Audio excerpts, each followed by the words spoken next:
Aujourd'hui, nous n'allons pas prier pour les maladies ou les soucis habituels. Non, nous allons parler d'un sujet très important, la ville de Los Angeles, située aux États-Unis. Ne quittez pas cette vidéo, restez bien attentifs, car nous allons vous montrer pourquoi on ne peut pas défier Dieu impunément. Ensemble, découvrons le secret de la puissance de l'Éternel et ce que nous pouvons apprendre de ce qui s'est passé là-bas. Avant, une ville lumineuse, admirée par le monde entier, synonyme de rêve et de gloire. Après, un paysage sombre, dévoré par des flammes, marqué par le chaos et la destruction.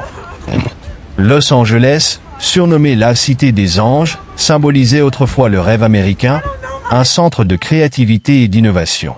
Mais derrière cette façade brillante se cachait une réalité sombre.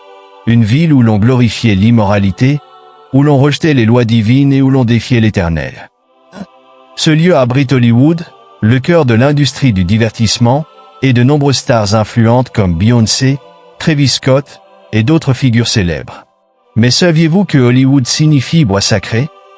Ce nom n'est pas innocent, il évoque un lieu de rituel et de mysticisme. Avant les incendies, des rapports ont mentionné une réunion satanique organisée dans la ville, où des rituels blasphématoires auraient été pratiqués. Certains voient dans cette tragédie un avertissement divin.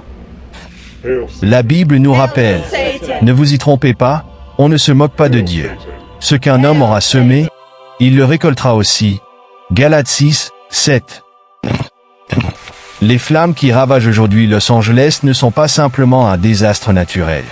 C'est un avertissement, un rappel de la puissance de Dieu et de l'importance de vivre selon ses principes. Tel Sodome et Gomorrhe, cette tragédie montre que personne ne peut défier Dieu sans conséquence.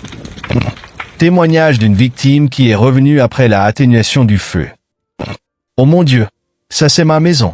Oh mon Dieu, pitié. Réfléchissons, est-ce que ta vie pourrait être comme Los Angeles? Belle en apparence, mais fragile intérieurement? Dieu nous donne cette promesse. Repentez-vous donc et convertissez-vous, pour que vos péchés soient effacés.